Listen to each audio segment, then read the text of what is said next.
Strong looks different for each of us, and it's time to put focus on our unique journeys that get us there. This space, created weekly, is for athletes to improve their mindset in order to better navigate challenges that come up in sport and in different seasons of life. On this show, we ask the questions that lead to better answers and have the conversations that truly matter. This is the Becoming Your Strong podcast. Hey, you guys. Welcome back to another episode of the Becoming Your Strong podcast. Thank you for being so freaking patient with me this week. It's been a long week already. I just got back late Monday night and haven't had a chance to record the podcast. So this is coming out a little bit late, but I know so many of you wanted to hear about the incredible race weekend that I had at Underdog Fitness out in Connecticut this past weekend. So I just wanted to jump on the line and just share all of the fun, the excitement, the takeaways that came. But before I do that, let's go ahead and do our quick shout out of the Becoming Your Strong moment of the week. One of my favorite parts of these DECA weekends is not just only being able to race and do what I love, but getting to watch other people do what they love, getting to coach people that really just put themselves into discomfort and push through those challenges that they're facing. And one of the gals that I coached did just that. She came up to me prior and was asking me a bunch of questions, and I let her know that I would be with her every step of the way. This was her very first strong that she's ever done. She loves to lift heavy weights. Cardio is not her thing. And she's just like, I really struggle here. I can't control my breath. I feel like I'm about to die. And she's just like, but you know what? Like, I'm excited to do this because I know that these efforts are going to help me close the gap between where I'm at and where it is that I want to be.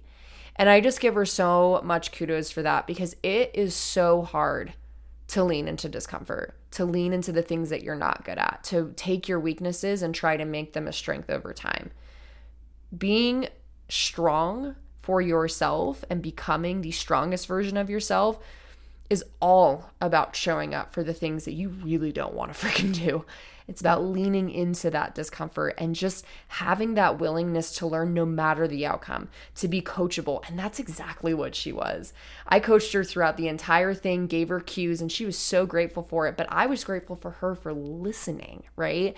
So just her willingness to be coachable and to adapt on the fly, like that is the reason why she not only saw success in going sub 20 in her very first strong, but those are going to be the experiences that are going to take her so much further than she would have been had she not put herself in that uncomfortable place this weekend by racing the strong for the first time. So just really proud of you for doing that, sister. If you're listening to this, you are going to see yourself skyrocket after this. And I'm so freaking excited for you. All right, let's go ahead and just jump into a weekend recap of everything that went on behind the scenes. I know that a lot of you have been following along on Instagram. All of the messages and the texts, they've just been so sweet. I really do feel so honored and blessed to have such an incredible following, audience, listeners. You guys are all just the best for supporting me through my journey. And this weekend was quite the cherry on top of the cake after 8 weeks of just really dialing in and going through it all mentally, physically, emotionally. That Friday morning that I was getting ready to do my individual strong, I felt it all. It was all of the emotions from excitement to nervousness to doubt to like just feeling like an out of body experience. Like, it never gets easier. Like, even though you could be racing for years, people are like, oh, does the nervousness, like, does it lessen? And it's like, maybe for some people, but I'm going to assume for most of us that it really doesn't. You just get better at being able to talk yourself off the ledge, being able to not just really tolerate the feelings or put them in a corner, but sit with them and allow for them to pass. So that you can get yourself into the right headspace, right? I think that is actually one of the beautiful things about racing in general and just sport in general, is that it gives you those chances to go through those heightened moments where your body's in fight or flight and you have to be able to talk to yourself and let yourself sit through those feelings, feel it all, to be able to come back to homeostasis, to come back to that ground level. Like, it's such a great life skill to have, that I love that racing gives that to us. But all of that to say, got to the gym, got my warm up on. And the best part of this, you guys, was just having everyone in the room, not everyone, but pretty dang close to everyone that I wanted in the room there with me. Like, I wanted to make this experience more than me just doing something hard and hitting a specific milestone within my athletic career. I wanted this to be about everyone in the room, because everyone that was there has played a role in my success as an athlete. And I am so grateful for that. And so I wanted this to be a celebration and a ride, a journey that we all took together. Just watching me go from cool as a cucumber to fighting to my freaking life on that 9th burpee. Oh my God. Guys, I shouldn't say I've never been. It has been a long while since I've been in that much pain in an individual race. Like, I was ahead of pace. I was super calm, cool, and collected. I didn't really start breathing heavy until the bike. And then from that point, I was just on and off to the races. I got to the tank and holy cow, my legs started hurting off the first push, which is never a good sign. Never a good sign. And so mentally right there, I had to tap into something deep and get myself to keep putting one foot in front of the other, and got through the tank, got to that 9th burpee, and my body just felt like it wanted to collapse. Like, if I could, I would have just like slowly stepped it up and just really had moseyed my way throughout those burpees. But like, I had my people, I had a goal, I had a drive, I had to make it happen. I had to put those temporary fleeting feelings of pain behind me and just allow for myself to show that I could walk through this, that I could walk through the hard, and that if I did this, that every race from here on out doesn't get easier, but it gets more tolerable as I push harder and harder for deeper goals. And I needed to have this moment. I never wanted to be in that much pain, but I needed to have this to show myself that I could. And I did it. Was rolling around on the floor. We were all celebrating that I hit a 13-second PR, went 6th in the world, put up another elite qualifying time. I'm pretty locked into that, so I'll get to have that amazing experience of racing amongst some of the most badass girls in the world. And I'm super grateful for that. Again, this is so much more than just me putting in, several weeks, months, years of dialed in training for these moments. It's the people around me that are consistently believing in me and lifting me up. So for Jess, Kevin, Dave, Sam, both Sams actually, Sam Rao and Sam Dawes, Olivia, for all of you that were in the room with me, it means the absolute world. And I got to repay the favor by watching all of them put up incredible times throughout the weekend. It was like freaking dealing out PR cities all over the place. Olivia went and did her individual strong after I got done. And this was actually a really interesting one. I want to share a little bit more context into this, but a week prior to this, she had done a sim and she had gotten like 13:43, which would have been like a 40-second PR from her last time. So she definitely had some thunder and some confidence going into this race, and she walked out with a 13:59. And she was disappointed. She, of course, wanted to hit a certain time. She knew that she was capable of going a little bit faster, but also her body, like, she had her arms starting to go numb. She started to feel nauseous, get a migraine. Like, she just wasn't able to be present and just feel completely like where her body was in space throughout her race. And so it's frustrating. It's tough when you get to the big moment and you feel like your body just takes a complete poop and you're like, but wait, no, please don't do that. Like, I've worked so hard and it just sucks, when you know what you're capable of. And so this badass girl decides, you know what, I'm going to do this again. She goes to bed, wakes up the next morning, does it again. Guys, if you've raced this strong and you've done it full out, you know how painful these races are. Like, to do it again less than 24 hours later, like, that takes a whole different type of mentality. So hats off to you, sister, for doing that in the first place. Like, I don't know if I could have done the same thing. But she did it.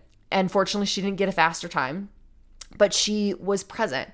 And she was able to actually feel her limbs throughout the entirety of the race. And she was just like, even though I didn't get a faster time, like I was just so proud that I did that to A, show myself that I could, but then B, just to actually enjoy the race. Like that's all I wanted, was to just feel and be able to enjoy it. And I got to do that this morning. So I was really proud of her for doing that. And I also wanted to share this too. She had a conversation with Katie Brown on our team. And she was like, yeah, I'm a little disappointed that I didn't get, closer to the time that I simmed it at, but it's okay. And Katie was like, just know if you had not have simmed it, you would be freaking stoked right now about your time that you had, because it was a massive PR. She goes, wow, I didn't really think about it that way. You're totally right. And I think that comparison can be a pro, and I think that comparison more often than not can be a really large con. And in this case, the comparison wasn't necessarily serving her. She put up a phenomenal time on the leaderboard, the fastest time that she's been able to put up so far. But because there was one thing that she knew, well, I could have gone a little faster, it was robbing her of the celebration that she's been waiting to have all year, to hit a faster time rather than be stuck at 14:21 all year, right?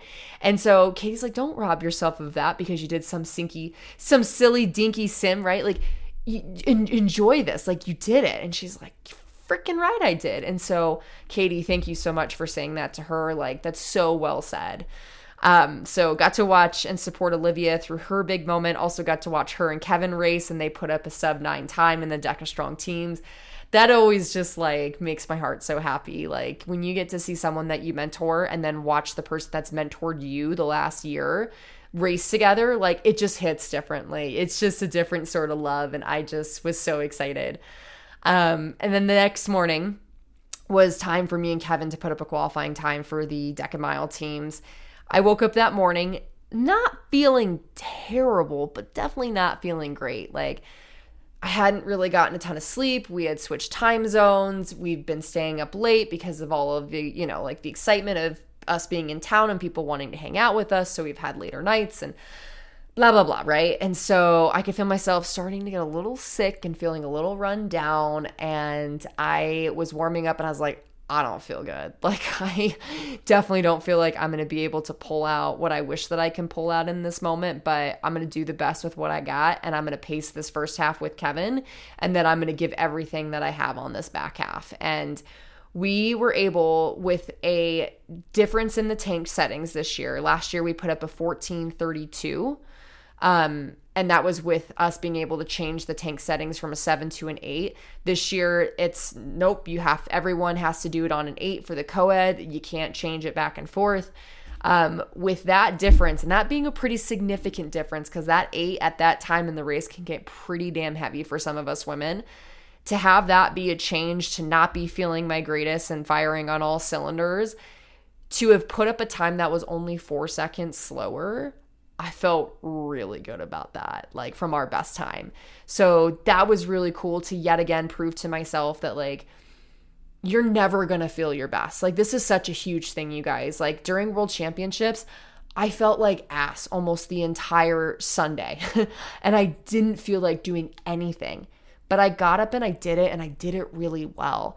And that sometimes like we use that as an excuse to count ourselves out. Like I'm not saying don't listen to your body and to like continue to beat it into the ground, but we just count ourselves out so often. And we're also waiting for it to be the perfect moment in order for us to do the ideal race or have the ideal race that we want to have. And that's just not the way that this goes. Like, guys, we are never going to have the perfect training day, like conditions ever. We are never going to have the perfect race day conditions ever.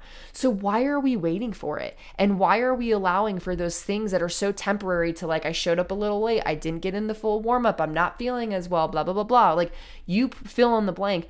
Why are we letting those little things take away from all of the focus and training and the effort that we've put in the last several weeks to months? Why are we robbing ourselves of that opportunity to just go out there and perform in the way that we know that we can?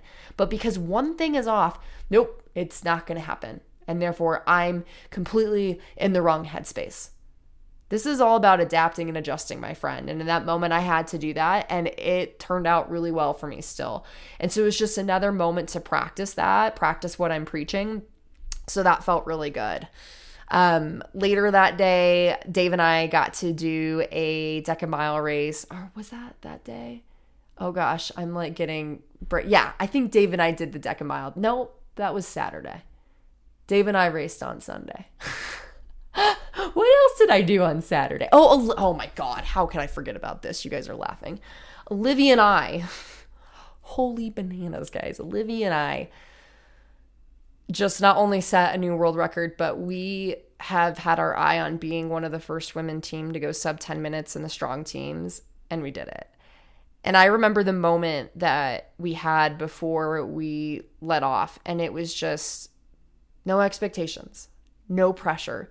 We get to do this for fun and we get to share space with each other, which is one of the best things that we get to spend our time doing. Like, my love for this gal is unreal. The chemistry that we have as partners is absolutely unreal. And to get to share space with someone that is willing to sell out their soul for you and you would do the same for them, like, those are moments that aren't created very often. So when you get them, you freaking take them and you run with them and you enjoy them regardless of what the outcome is.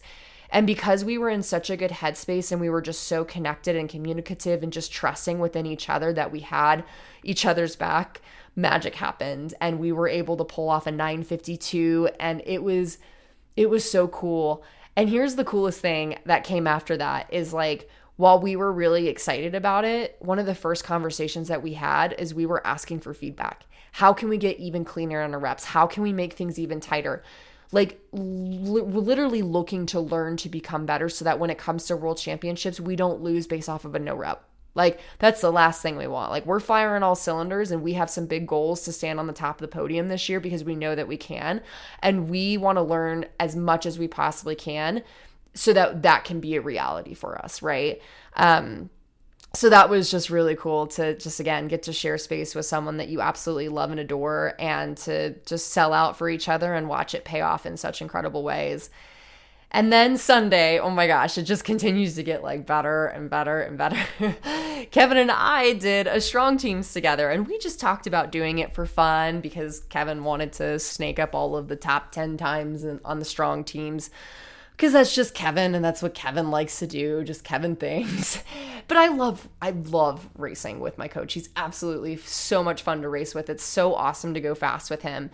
But I've always just been like, it makes me laugh. Like, we're both strong specialists, yet the race that we're winning in, that we're world champions in together, are the mile. Like, neither of us, we're not terrible runners, but we're not the best runners. And yet here we are trying to kill ourselves doing this mile thing when really we're really good at the strong. And why we don't race the strong together, I don't know. But anyways, here we are.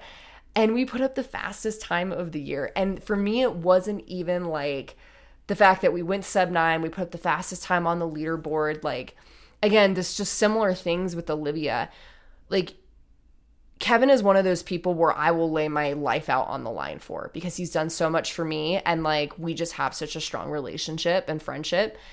And our ability to just communicate and jive and adjust and adapt and keep each other cool and calm, like, it was like, I get goosebumps. Like, it was honestly one of my favorite races of the entire weekend because of just like the ease of being able to race with him. Because you just have fun and you're able to get so present and dialed and in your flow. Like, it was so cool. And I just remember like at the end being like, I really didn't start working super hard until the tank. And like, we were flowing. We were like, it was just, I'm almost speechless. I have no words because it was magical. So Kevin, I know you're listening to this. Thank you for one of the coolest race experiences that I'll have in my career. It's just awesome to be able to have those moments with people and walk away with really cool times, but walk away creating an even stronger bond than before. And that's how I felt after that race. And then the last race of the weekend that I did was with Dave. And our goal was just to go sub 16 or to just beat the time that we had put up here in Colorado at another event. It was 16:15. We did the decamile together. And him and I were both like, it's hot outside. We're feeling kind of tired and shot, but like, we just love racing with each other, and we love being goobers and slapping butts and giggling and dancing. It's what we do. We love being able to do that together. And so being able to have that moment with him, knowing that it wasn't going to be probably the best time that we could probably put up, that we just wanted to enjoy, again, sharing that space with each other. And we got to do just that. We PR'd by 17 seconds, which was huge for us, especially with how we were feeling. And again, it was just another awesome effort where we got to challenge and push each other, and that was really cool. So overall, it was just an awesome weekend. Again, not just even for me, but to watch my clients and people that I absolutely love and adore do the most amazing things. And so I will share this. Guys, if you've never been to an Underdog Fitness event, you need to go to one. You need to go to one, because the people that are there, the quality of people that are there, the conversations that are had, the things that you learn, the community, the energy, it's the best race venue. And I'm saying that as someone who runs my own events at Pursuit. And while I'd love to say that we have the most incredible events, we will one day have these level of events. It doesn't compare. And so September 13th, they're going to be hosting their last chance qualifiers for the mile and for the strong.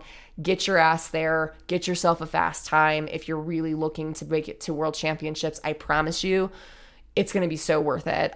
Or if you're closer to Colorado, or if you're in Colorado, come see me on September 13th, because I will be putting together a really awesome DECA Strong course as well for last chance qualifying weekends. So that is the weekend, you guys. I do want to share the biggest takeaway, which is the title of this podcast episode. There was something that I happened to hear, and I believe it actually came from Kevin on our team call. He's been reading a book, and he shared this quote that I want to share with you guys. At 211 degrees, the water is hot. At 212 degrees, it starts to boil. With boiling water comes steam, and with steam, you can power a train. 1 extra degree makes all the difference. And I remember sitting on our team call and thinking about what I was going to do, and I was like, I don't need to do anything crazy. I just need to make the 1 degree shift, the 1 degree difference. That's it. What is that going to look like for me? And I sat there and I thought about that a lot. In the days leading up to the race, and just reminded myself that the morning of my individual race of, I don't need to go out there and PR every single station and push to the brink on every single thing. That's not what this is about. I need to trust in what I know I can do. I need to emphasize the strengths that I have, which is the fact that I can nasal breathe through the first 6 stations of the entire course and then absolutely be one of the best people on the back half of the course, right?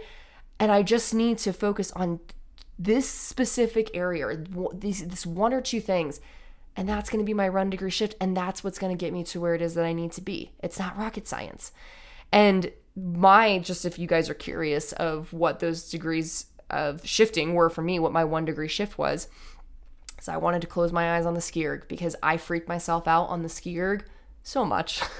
Because the ski erg is one of those stations where you could blow yourself up real freaking quick. And so I was like, I need to close my eyes and just go based off an RPE of nice and moderate, to where I can still nasal breathe and feel like I'm calm, cool, and in control of the situation.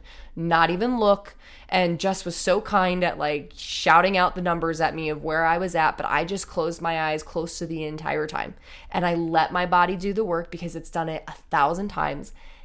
And what's nuts, you guys, is when I did that sim a week prior, I was trying to hold anywhere between it was a low 2, so between 2 and 206 on the ski. And I did that, and I got off, and I blew the frick up on the farmer's carry.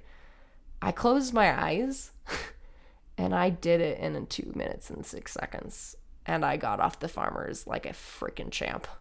So if that just goes to show how mental this is, you guys, I don't know what does. I don't know what emphasizes it more of how mental this race is. So that was my 1-degree shift, or at least one of them, was to close my eyes and not give myself a chance to think anything while I was on that ski outside of breathing, and let my body doing what it knows how to do. And the other thing was, don't let your RPMs on that bike go below a specific point, because if you don't, you know that you're going to get off in with the time that you need to. And that's exactly what I did. And those 2 focuses alone were the 1-degree shift that I needed to go 1250, to go 6th fastest in the world, to qualify for elite. Like, so many big things came out of a 1-degree shift. So if we just relate that to anything in our life and the goals that we are going after, we really don't need to go about changing everything and trying to do all the things and putting everything full throttle. We just don't. All I needed was that 1 degree, and it paid me back in so many different ways. So I just wanted to share that as the biggest takeaway, you guys, is that the difference between where you are and where you want to be is a small shift. And so what can you do right now in your mental state, in your emotional state, and in your physical state to make that 1-degree shift within your training, within your racing, even outside of that, right? Just within your day-to-day life, in your personal goals and your career goals. What is that 1-degree shift? Define that and get really, really lean into that. Because when you lean into that and you just focus on the most important things, it will pay out in dividends, just like it did for me this past weekend. And I want to end with this, which is kind of a little bit of a side tangent, but it was something else that came out of this weekend that I wanted to leave you guys with. I had a conversation, and I'm definitely not going to name any names on this because it's fairly personal, but I had a chat with someone after their race, and you can just tell that they were not in a good place at all. This person has been going through the thick of it in life, just kind of a nightmare, and it's caused their overall love and enjoyment for racing and training to decrease. And because of that, they came into that race that day and they weren't feeling 100%. They were feeling doubtful. They weren't in the right headspace, and they didn't get the outcome that they wanted. And so I started asking questions to this individual about what brings them joy outside of just this stuff. Like, what do you genuinely love and enjoy to do? And all they could share was no, literally training and racing is my joy. That's it. And it's become their identity. And I've done an episode not too long ago on how to not make your sport your identity. So I'm not going to go down that rabbit hole. If you relate to this, please go listen to that episode. But what I will share is I looked at her and I said, look, this, what you're going through, what you're feeling, this feeling of lost and stuck and frustration, this is a gift. This is an obstacle that is going to be the biggest gift for you in your life right now. Life needed to slow you down and have you hit this wall so you could see how life is so much more than just DECA and training and racing and all these other things, right?